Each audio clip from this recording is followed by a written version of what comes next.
Stories hurt, stories heal. Write enough of them and they become real.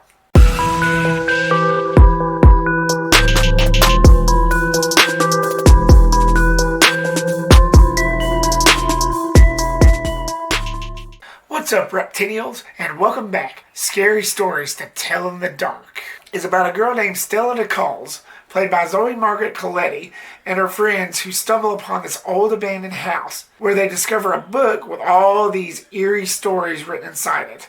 They soon realize that this book held a much darker path for them all. I really didn't expect to like this film as much as I did. Starting off with the positives, the story was pretty good. I liked the idea that a ghost would get to tell a story for a change. And of course, if a ghost tells a story, it becomes real and fatal.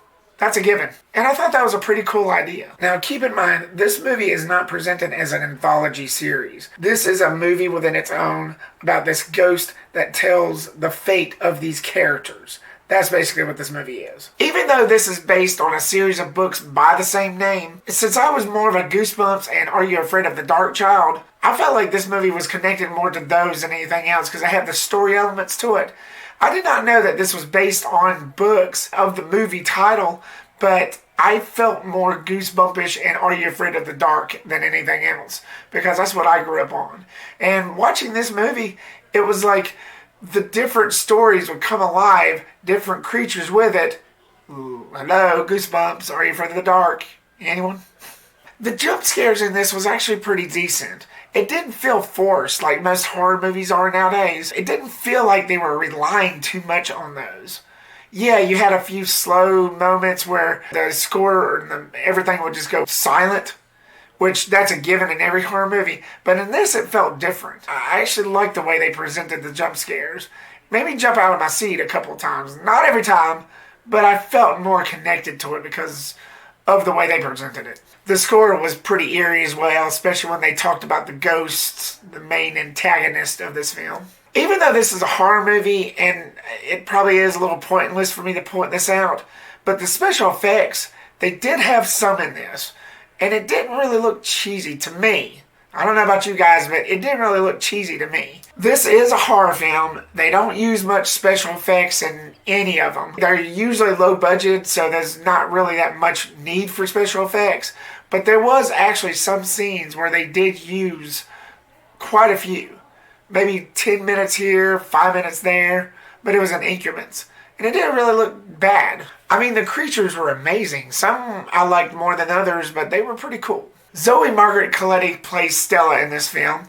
She's the shy type. She's the main girl of this film. And I like the way she portrayed her character. She has a troubled past, which I won't get into because it'll be a spoiler. But she has a troubled past. She lives with her father. And she just tries to cope and deal with everything that's going on. And she shows real emotional depths.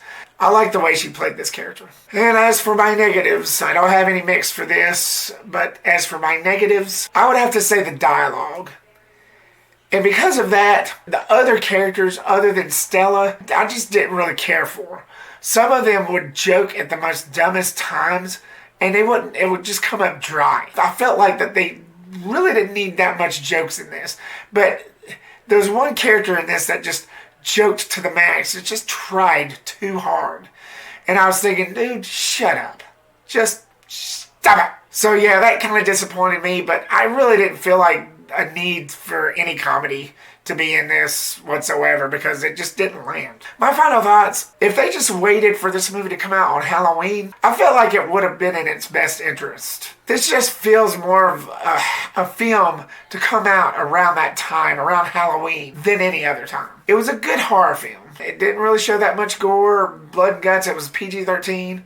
But the way they presented everything and the jump scares and the story, it was pretty decent. I'm giving the film a B. So, Scary Stories to Tell in the Dark. What did you think of this film? Leave me your thoughts down below in the comment section. Be sure to like, subscribe, and get reputized. Hit that bell icon as well. It'll let you know when I invade your computer screen or cell phone. Stay tuned for more videos and reviews coming soon at you know the rest. Peace the Repent.